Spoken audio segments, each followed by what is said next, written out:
At Starbound, we tell stories the human way, not with artificial voices or AI slop. In the end, what's HFY without humanity? Subscribe to keep it this way. My name's Aurum. Let's begin. The dice were cheating. Carlo Jackson knew this with the kind of certainty reserved for the laws of thermodynamics and the astronomical price of ship fuel.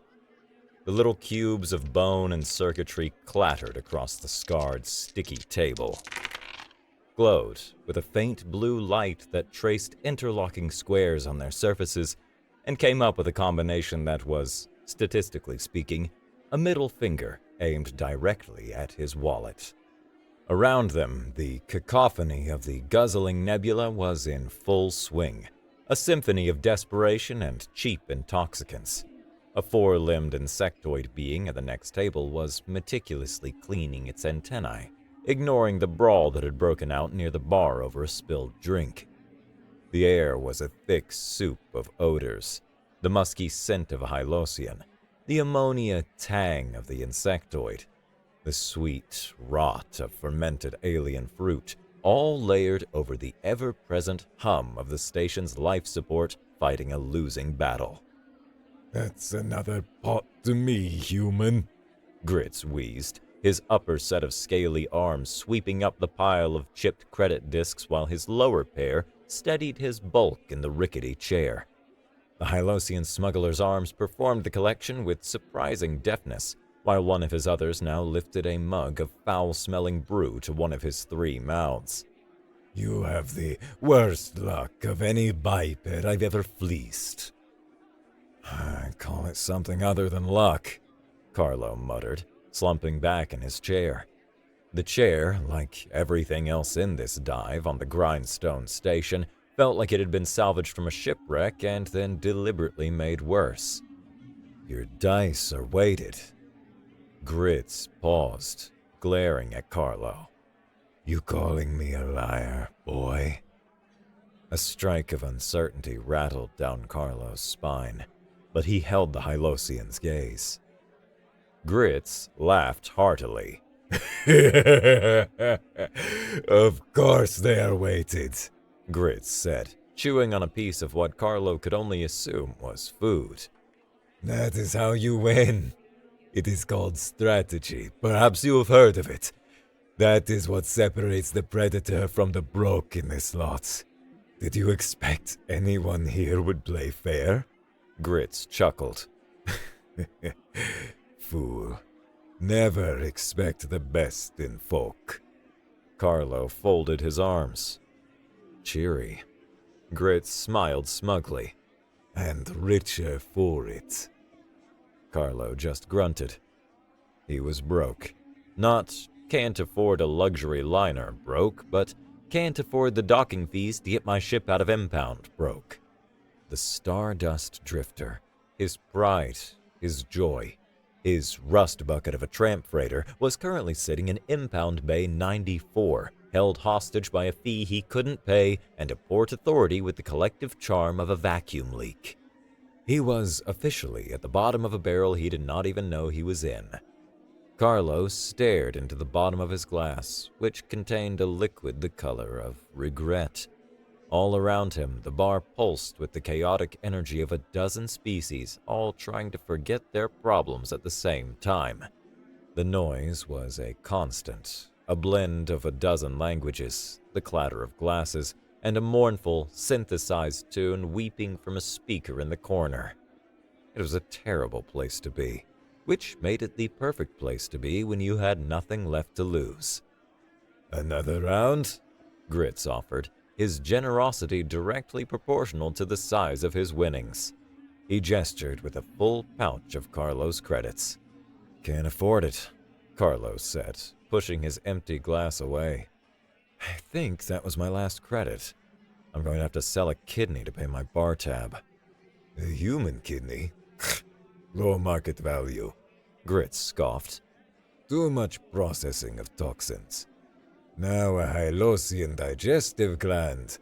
That is a delicacy." Grits began to heave his bulk out of his seat, credits jingling in his pouch. Well, it has been a pleasure doing business with you, Carlo Jackson. Before Carlo could offer a suitably sarcastic retort, a shadow fell over their table.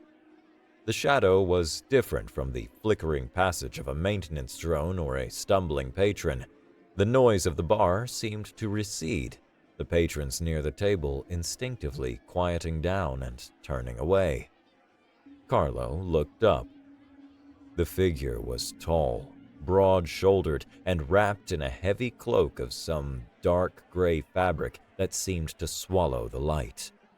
Despite the dramatic entrance, what struck Carlo was the cloak itself. It was pristine. On the grindstone, nothing was pristine. Grime was a law of physics here, a fundamental constant. Yet this cloak was immaculate, as if dust, grease, and desperation were simply too intimidated to land on it. I require assistance. A voice emanated from the deep hood. It was a synthesized rasp, a low-frequency gravel that sounded like a computer trying to imitate a god. Each word was clipped, exact, and utterly devoid of warmth. Grits, halfway to his feet, froze. He looked from the figure to Carlo and back again, his multiple eyes wide. Smugglers knew trouble when they saw it, and this figure screamed trouble in a very expensive font. He's your man, Grits said quickly, giving Carlo a little salute with one of his upper hands. Excellent conversationalist, full of local knowledge. Enjoy. The Hylosian scuttled away into the crowd with an agility that defied his mass, disappearing into the smoky gloom. Carlo resisted flipping him off as he fled the scene. Ass. Carlo sighed, rubbing his temples. Look, pal, whatever you're selling, I can't afford it. Whatever you're buying, I don't have it. And if you're from the Port Authority about Bay 94, I'm filing for an extension. The hooded head tilted slightly. I require information. A clandestine approach vector to the human homeworld, Terra.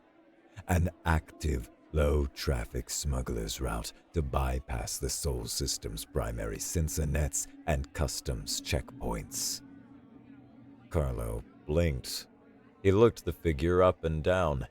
The expensive cloak, the stiff posture, the overly dramatic voice, the specific request.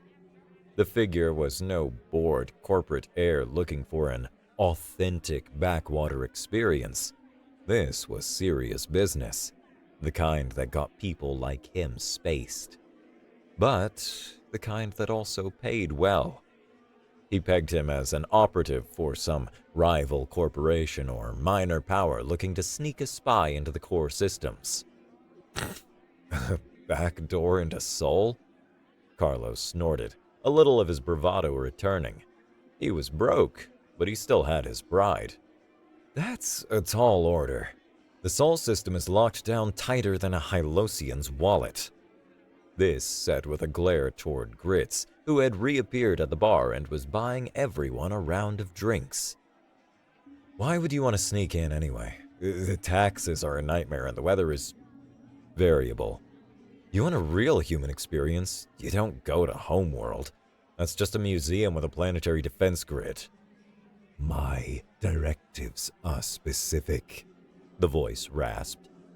The route must be discreet and currently in use. Your compensation will be substantial. Carlo felt a familiar, self-destructive spark of annoyance ignite in his chest. He was broke, his ship was in jail, and now some spook in a Halloween costume was waving the promise of money in his face while maintaining an aura of superiority. Fine. He wanted a secret route? He would get a secret route. He would get the most secret, most discreet route in the galaxy. One so secret, nobody who used it ever came back. All right, fine. Carlos said, leaning forward and waving a hand over the center of the table. A grimy hollow projector flickered to life, casting a three-dimensional star chart into the air between them. The star map glittered with trade routes, hyperlanes, and warning sigils. Let's see what we've got. He spun the galaxy with a flick of his wrist.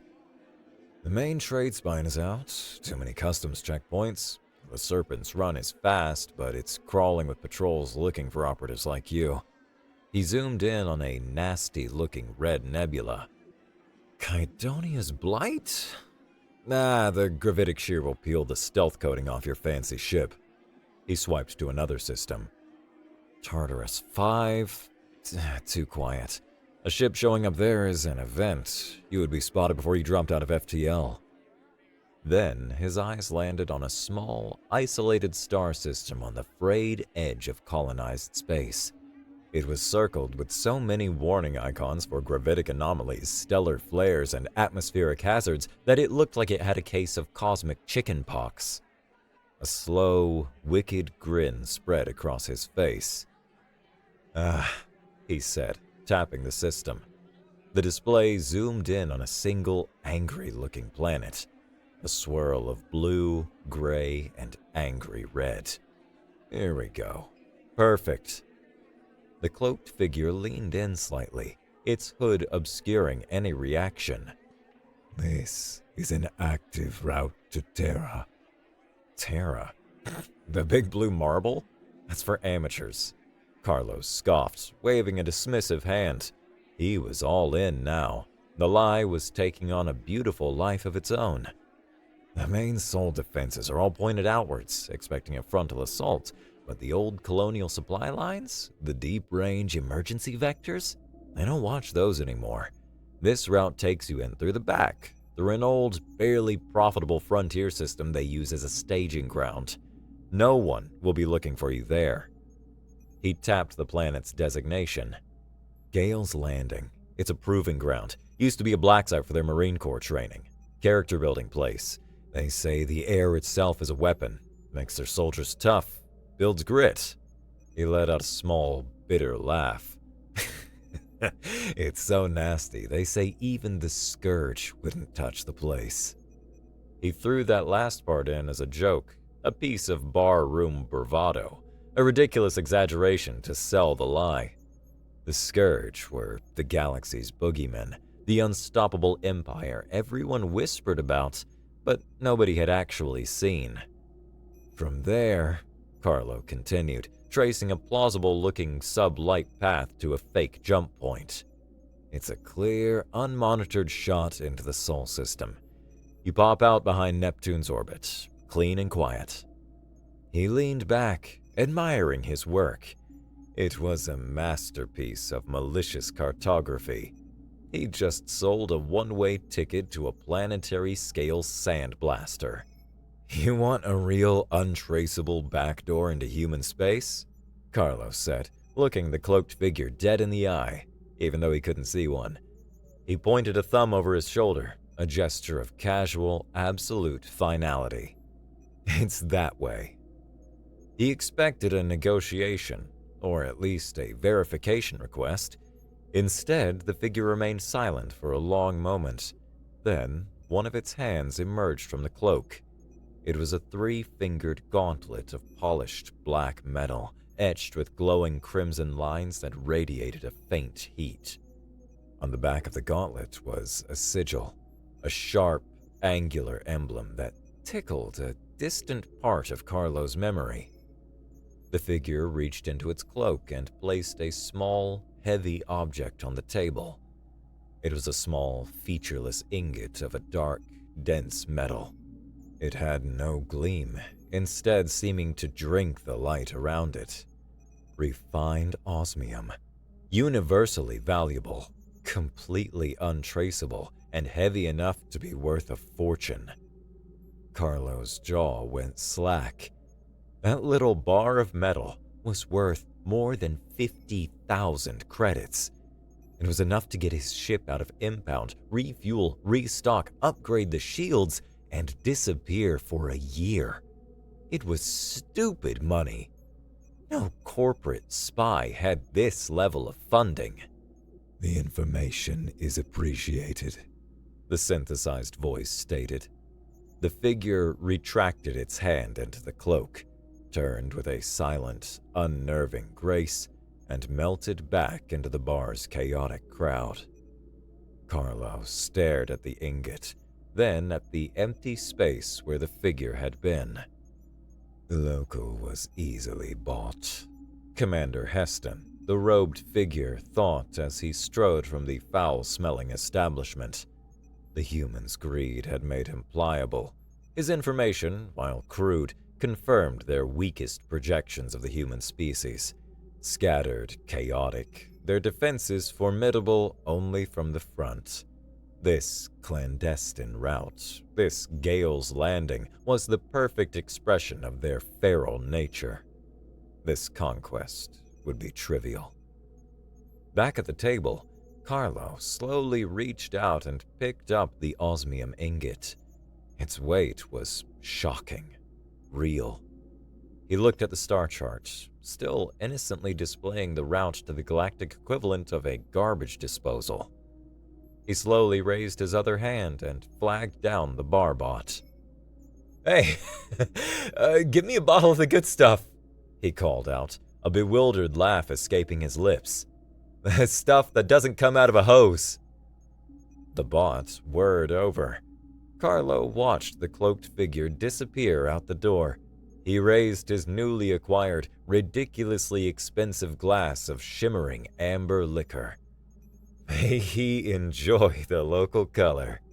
He toasted to the empty air and took a long, satisfying drink. The bridge of the Scourge Dreadnought, Reaper of Stillness, was a cathedral of quiet menace.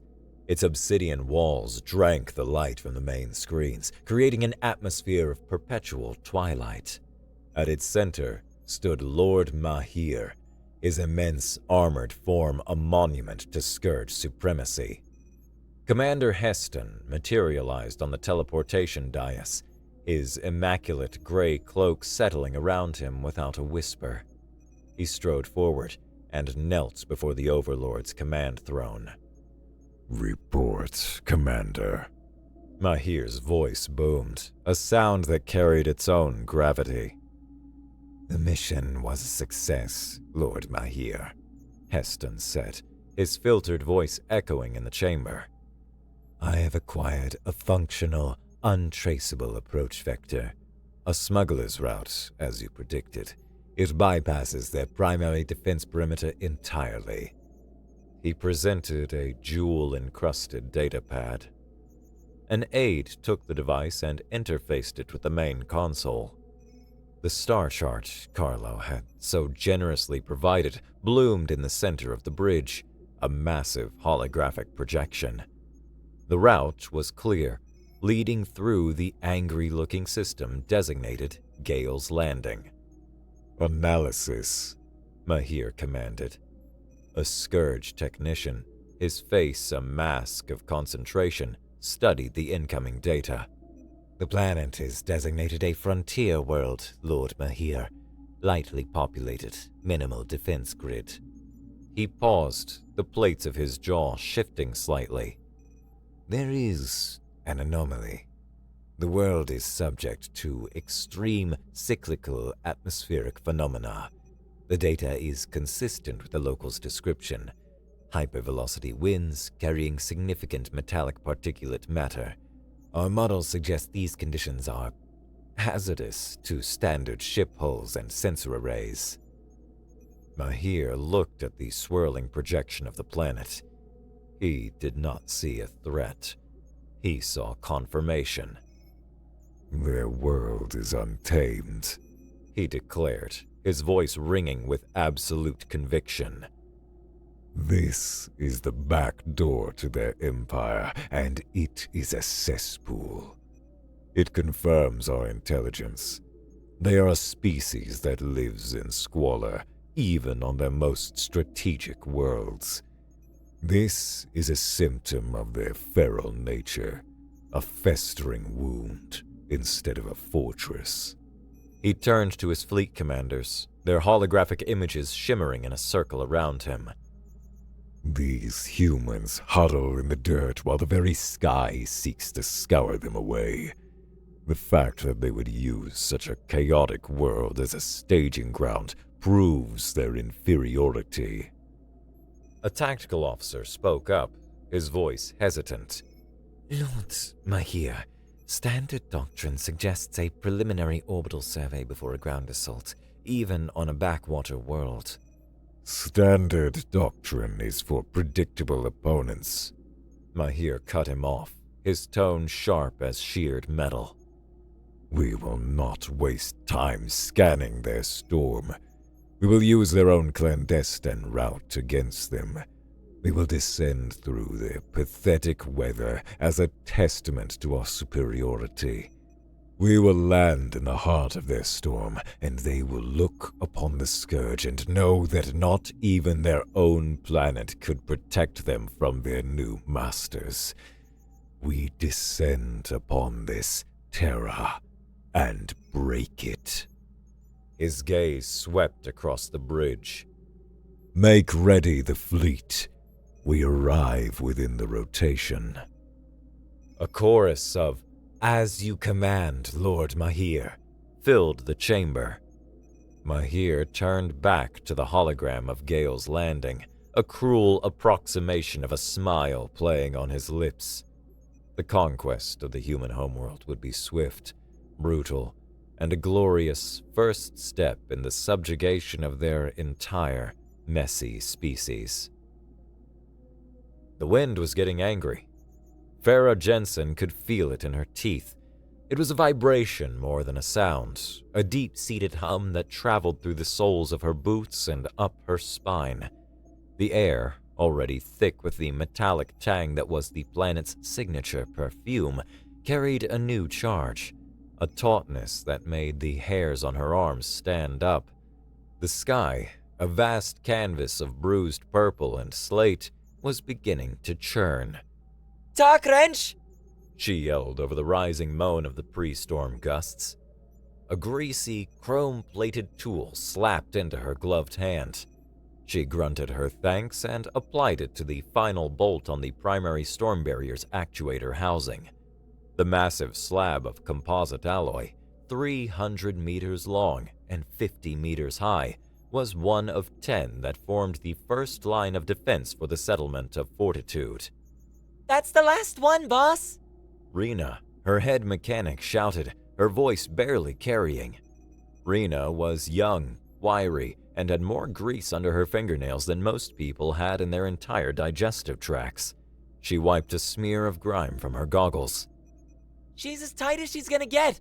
Any tighter and we're risking a shear." "Good enough," Farah replied, giving the bolt a final, firm tug. She stood up, her joints popping in protest, and surveyed their work. Beyond the barrier, the sky was churning like dirty water in a blender. "Cobb, how's the charge on the deflectors?" Her comm crackled. "Oh, green, Farah," came the gravelly voice of Cobb, her oldest miner. "The Stormbreakers are primed and ready to sing. Just give the word." The gravitic shear deflectors, massive industrial units designed to push the wind, had been nicknamed Stormbreakers by the colonists. It was more poetic. Farah keyed her own comm. "Good to hear it, Cobb. Everyone else, final check-in. Report." A wave of static-laced confirmations flooded her earpiece. Farmers had secured the hydroponics domes. Prospectors had hunkered down in their cliffside warrens.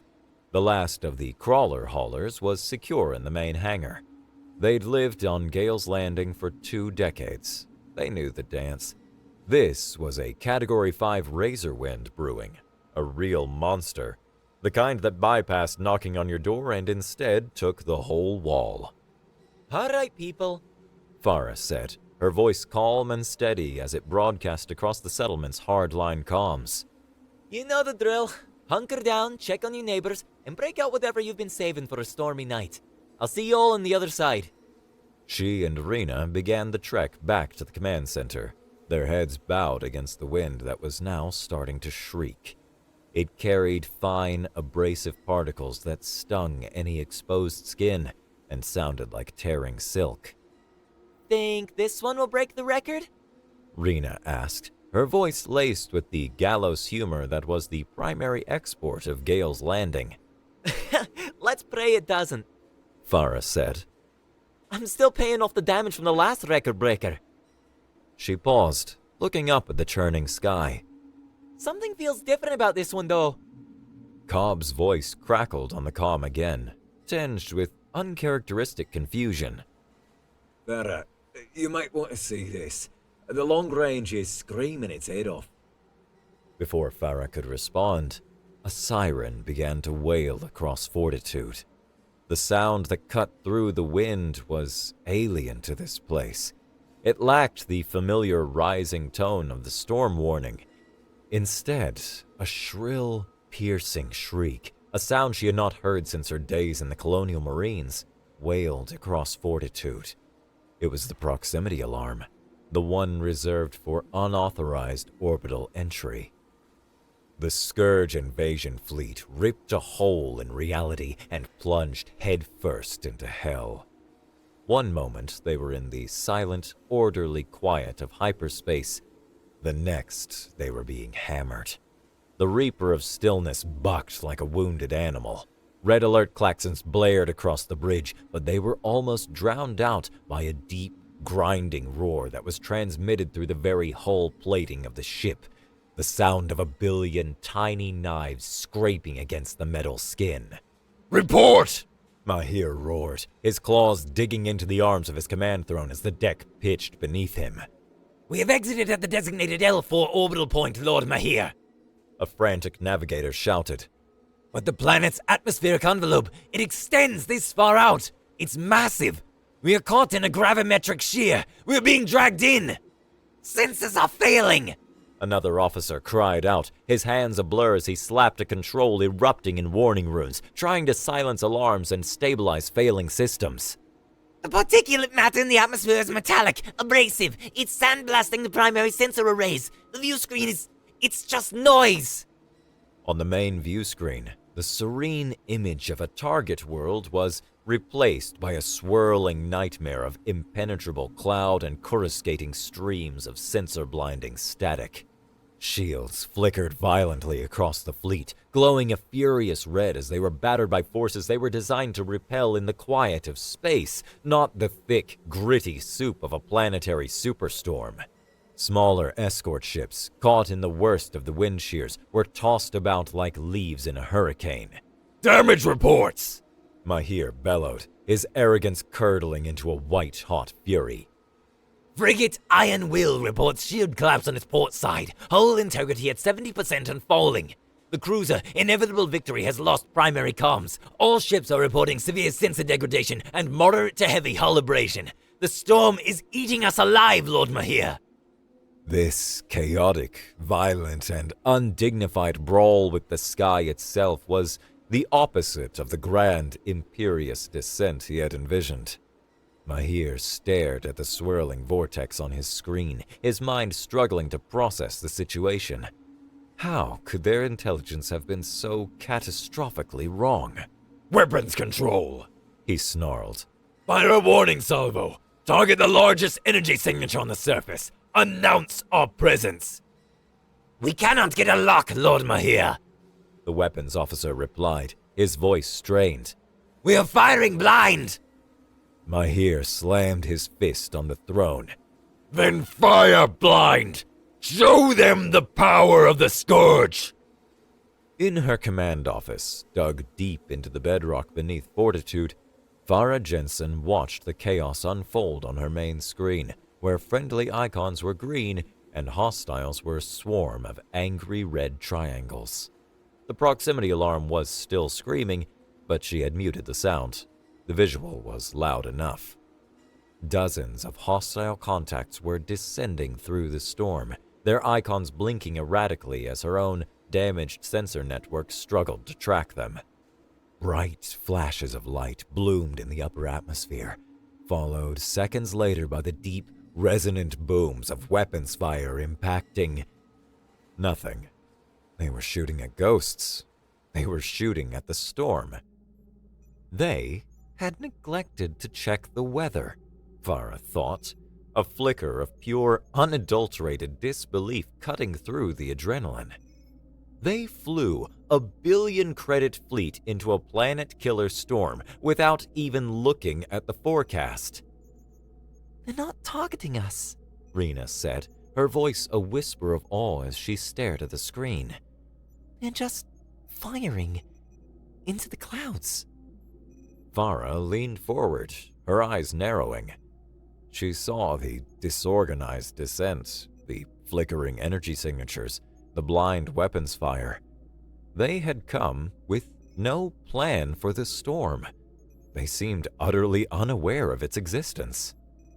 A slow, dangerous grin spread across Farah's face. It was the kind of grin she used to get before breaching a fortified enemy position. It was a predator's grin.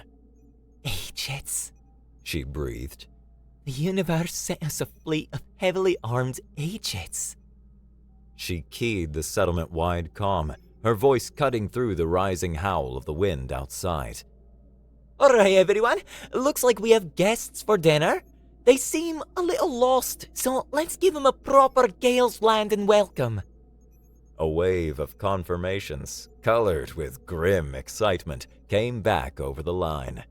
These were not the tones of frightened civilians. They were the voices of people who had chosen to live on a planet that tried to kill them every day. An invading army was just a new kind of weather. Reina, Farah said, her eyes glinting in the light of the screen. get down to the control room. Tell Cobb I want him to invert the field emitters on Stormbreakers Alpha, Gamma, and Delta. Maximum convergence. Funnel it. Rena's eyes went wide. Invert them? Boss, that's never been tested. The feedback could slag the entire grid. And it could also turn the deadliest force on this planet into a focused, armor-piercing jet stream aimed directly at the primary landing zones those idiots are stumbling into. Farah countered. It's a risk I'm willing to take. Rena's fear was replaced by a manic grin that mirrored Farah's. On my way. Farah turned back to her console, her hands moving across the controls with no wasted movement, marking targets and coordinating her people. Cobb, you heard the lady. Let's get ready to make it rain. Everyone else, you have your assignments. Let's show these tourists what happens when you track mud into our house. The scrapyard militia of Gale's Landing was mobilizing.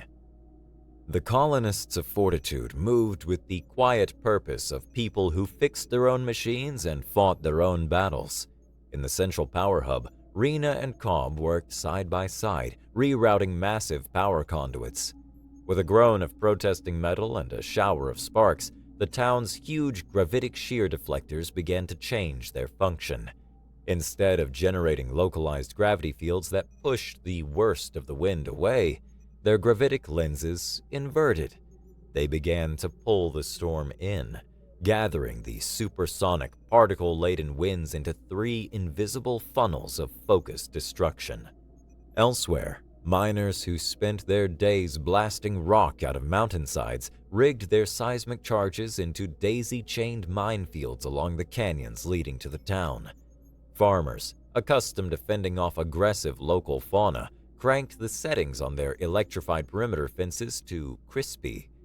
Every piece of industrial equipment, every tool designed to tame their hostile world, was being repurposed for war.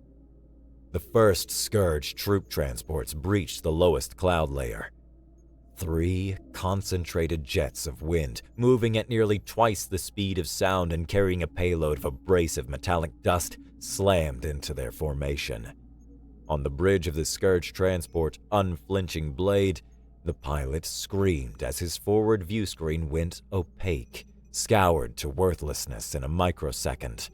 The ship's armor, designed to withstand plasma bolts and laser fire, began to peel away in superheated layers, stripped from the hull by a force of pure friction. The ship, caught in a focused hurricane, was slammed into the side of a cliff, vanishing in a bloom of fire and shrapnel. 2 other transports were torn apart in mid-air. For the few that managed to make a crash landing, their ordeal had just begun. The ramps lowered, and Scourge shock troopers, the elite of the Empire, disembarked into a nightmare. They could see less than 3 feet in front of them. The wind shrieked so loud it overloaded their helmet audio systems, replacing tactical data with pure, agonizing noise. Their advanced armor was being visibly eroded by the air itself. A Centurion led his squad forward, his movements automatic from 1,000 drills. Formation Delta! Advance by contact! He ordered, his voice barely audible over the gale. They took 3 steps. The ground beneath them erupted. A seismic charge, triggered by a simple pressure plate, vaporized the point man and sent the rest of the squad sprawling. Before they could recover, figures emerged from the swirling dust. Colonists in heavy-duty environmental suits, armed with repurposed mining lasers and rivet guns that fired white-hot spikes. The Scourge, blind and disoriented, were cut down before they could even raise their weapons. The colonists vanished back into the storm as quickly as they appeared. The Scourge were fighting 2 enemies, the scrappy, invisible humans and the planet itself. And the planet was winning. Back on the grindstone, the Stardust Drifter hummed with life. Carlo Jackson sat in the worn-out pilot's chair, a genuine smile on his face for the first time in months. The pre-flight checks were all green, the impound fees were paid, the fuel tanks were full. He was free. He idly turned the cockpit's comm system to a galactic newsfeed, letting the chatter wash over him as he ran the final engine diagnostics. He was half listening to a report on fluctuating commodity prices when the feed was suddenly interrupted by a frantic Priority 1 broadcast. Repeat, we are getting unconfirmed reports of a major fleet engagement in the Kestus sector. The reporter's voice was tinny and laced with static.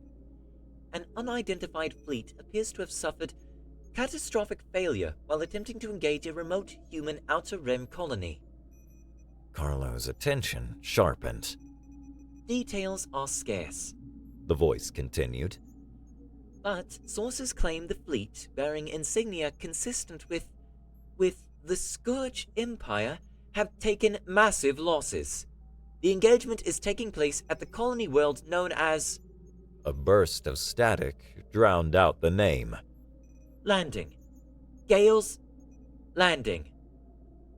The name stole the air from Carlo's lungs. The cockpit seemed to tilt beneath him. He froze, his hand hovering over the engine ignition switch. Gale's Landing. The hellhole. The punchline.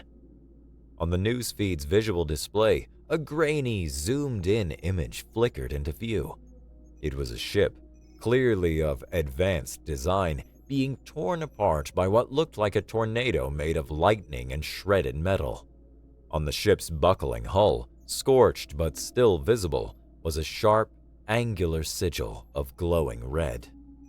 Carlo's blood went cold.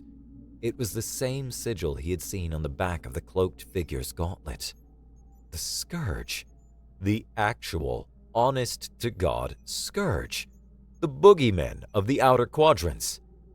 His own sarcastic words from the bar echoed in the silent cockpit, a haunting, ridiculous refrain. They say even the Scourge wouldn't touch this place. He stared at the navigational console, where the star chart he'd used was still displayed. A dotted line glowed innocently, leading from this system directly to the angry red icon of Gale's Landing. He had, in a fit of pique, given a Scourge scout sarcastic directions to a death world and passed it off as a secret backdoor to Earth. And the Scourge, in their infinite arrogance, had believed him, had flown their entire invasion fleet straight into a meat grinder. Carlo Jackson, cynical freighter captain, loser of bets, and expert in hitting rock bottom, had just accidentally sicked the most dangerous planet in the sector on the most dangerous empire in the galaxy. He leaned back in his chair, the smile wiped from his face, replaced by a look of sheer, unadulterated disbelief. "Oh, you have got to be kidding me," he whispered to the empty cockpit. Farah Jensen banked the modified cargo hauler hard to starboard, fighting the controls as the Razorwind tried to tear the ship apart. The Rockbiter was a flying brick, reinforced with extra plating and shields powerful enough to survive flying with the storm, rather than against it. That was their advantage. Instead of fighting the wind, they rode it to victory. Target is 1 click ahead, dead on! Rena yelled from the co-pilot seat, her face illuminated by the green glow of a targeting screen. Their main command walker, big ugly spider thing, looks like it's having trouble keeping its feet. Through the hauler's armored viewport, they could just make out the silhouette of the Scourge command vehicle. It was a massive 6-legged walker, a mobile fortress designed to dominate any battlefield. But it was built for solid ground, not a landscape being actively rearranged by a hurricane. It struggled for purchase, its legs sinking into the dust-blasted terrain, its movements sluggish and uncertain. Get us in close and low, on its blind side, Farah commanded, her knuckles white on the controls. Cobb, you ready to make a delivery? Born ready, Farah, came the reply from the cargo bay. Packages aren't in, just needs a new address. Stay with me, Rena. This is going to be rough, Farah said, diving the Rockbiter into a shallow canyon. The ship bucked and shuddered as the wind shears slammed against it. Call out the distance! 500 meters! 400! Turbulence is playing hell with the rangefinder! Rena shouted, her hands steady on her console. 300!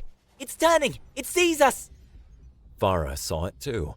The walker's head-like turret swiveled, its weapon ports glowing an angry orange. Hang on! She pulled back on the stick, using a sudden updraft to launch the Rockbiter up and over the canyon ridge, appearing just 200 meters from the walker. For a moment, they were in the massive machine's lee, the wind momentarily silenced. It was eerily quiet. Now! Farah yelled. The cargo bay doors snapped open. Cobb, strapped into a harness, kicked a cluster of 4 high-yield seismic charges out into the air. The charges, linked by a magnetic tether, sailed through the swirling dust and clamped onto the knee joint of the walker's foremost leg with a satisfying clang.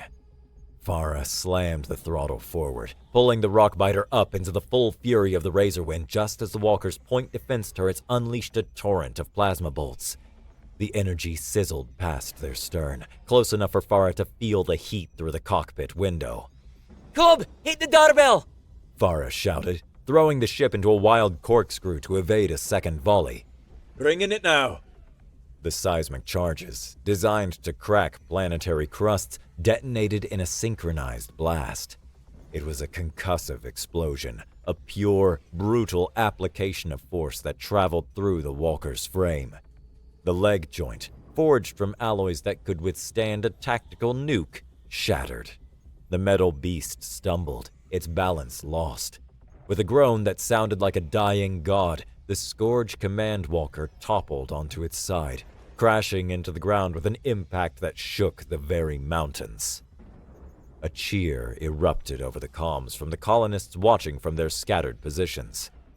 Farah allowed herself a grim smile. They had just cut the head off the snake. It is a tactical fiasco. The words were spoken by a sub-commander on the bridge of the Reaper, his voice barely a whisper. He was stating the obvious. Lord Mahir stood rigid, watching his invasion force crumble on the main screen, where red icons representing his ships and ground forces blinked out one by one. Over 30% of his fleet was critically damaged or destroyed, not by enemy action, but by the planet's atmosphere alone. His ground forces were being annihilated by weaponized weather and guerrilla tactics he could not possibly comprehend. He had been tricked. That local in the bar sold him more than a route. He sold him a death sentence. The entire scenario had been a trap. He could not process the depth of the failure. These were not warriors. They were farmers, miners, scavengers. How could they be so effective? How could they wield their own world with such savage accuracy? Mahir finally understood. This world was an unholy death trap, a fortress built by nature and garrisoned by devils. These humans were a part of the storm, the trap. They were the planet's rage, its adaptability and intelligence given form. Humiliation, cold and sharp, pierced his arrogant heart. He, Lord Mahir, conqueror of 100 systems, had been outmaneuvered by a sarcastic freighter captain and defeated by dust and wind. His voice, when he finally spoke, was a choked roar of fury and disbelief. He gave the order he never thought he would utter in his 1,000-year lifespan. Retreat. All ships, retreat. As if on cue, the razor wind began to break.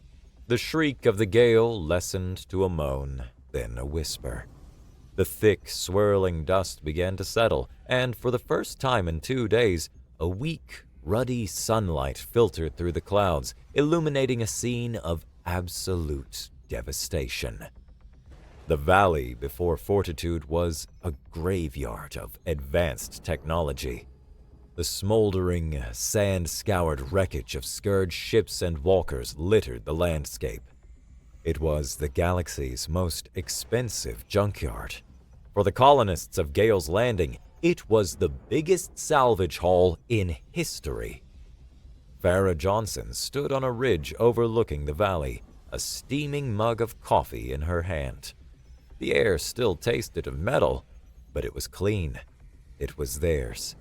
Rena and Cobb joined her, their faces streaked with grime but lit with weary triumph. Well, Cobb said, taking a long drink from a battered flask. that was a thing. They'll be back, Rena said, though her voice lacked conviction as she surveyed the sheer scale of the wreckage. Farah shook her head. No, they will not. She pointed with her mug towards the valley of scrap. They came here following some back alley route, expecting to sneak up on Terra. They expected scavengers cowering in mud huts. They found us. They will not make that mistake again. They think this place, this storm-racked piece of rock, is the human homeworld. They think this is what we're all like. A slow smile touched her lips. Let 'em. They had held the line. They had faced an empire and won. They had survived, just as they always did. The news spread through the galactic comm lanes like a virus. Initial reports were confused, fragmented, but as scourged ships limped back to their own territory, bearing the scars of their encounter, a narrative began to form. It was a myth, a legend. The Scourge Empire, the unstoppable force, had attempted a surprise strike on the human homeworld, Terra, and they had been utterly, humiliatingly defeated. The reports, compiled from garbled Scourge transmissions and wild speculation, painted a terrifying picture. Terra, they said, was a fortress world, deliberately concealed. Its atmosphere was a weapon, a permanent superstorm of corrosive metallic particles that shredded ships and blinded sensors. The humans had lured the Scourge fleet in through a supposedly secret route, only to spring the most elaborate planetary-scale ambush in history. Humanity, the galaxy whispered, must possess weather-controlled technology beyond anything previously imagined. Their backwater colonies were not signs of weakness, but cleverly disguised listening posts and military garrisons. Their scrappy, unpredictable nature was a carefully cultivated military doctrine of deception. In a single day, humanity's reputation changed from troublesome upstarts to don't even think about it badasses. The quiet, unassuming species on the edge of the galaxy was suddenly seen as a sleeping giant, and the Scourge had just made the colossal mistake of kicking the bed. Carlo Jackson was back in the guzzling nebula. The chair was just as uncomfortable, the beer just as bad, but it tasted like victory. On the holoscreen above the bar, a news anchor was breathlessly describing the miracle at Terra, complete with dramatic, artist-rendered descriptions of heroic human ships battling Scourge dreadnoughts in a swirling vortex.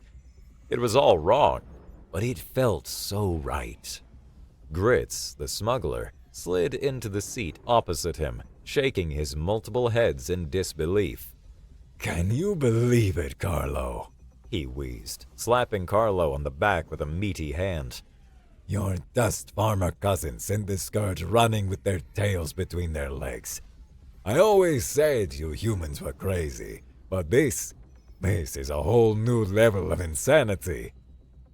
Carlo just shook his head, a slow, wry smile spreading across his face. He'd used the osmium ingot to buy a top-of-the-line sensor spoofing system for the Stardust Drifter and a case of very old, very expensive Aldebaran whiskey. He was no longer broke, and thanks to his petty act of misdirection, those aliens hadn't gotten anywhere near their actual target. He might feel bad about inconveniencing his fellow humans if it weren't for the fact that, on their own turf, humans were absolutely lethal. To attack them on their own lands was a suicide mission. The entire human race was safer than it had been yesterday. He was the most successful accidental hero in galactic history. Sort of. But he'd take what he could get. He raised his glass to the holoscreen, where a politician was now taking credit for humanity's long-term strategic defense initiative. Two bad directions, Carlo said quietly, and took a long, satisfying drink. Months later, in a slick corporate bar on the polished station orbiting Epsilon Eridani, two well-dressed Aldean executives were closing a deal. The air hummed with quiet purpose and the clinking of expensive crystal. One executive, a portly being with shimmering scales, leaned in conspiratorially. And to sweeten the pot, my associate has acquired a guaranteed safe route for a full container of that rare human contraband. The one they call coffee.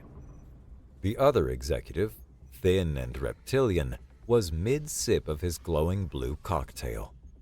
He choked, spraying the expensive beverage across the table. Are you insane? He hissed, wiping his snout with a silk napkin. A human route after what happened to the Scourge. Do you have any idea what they're saying about Terra now?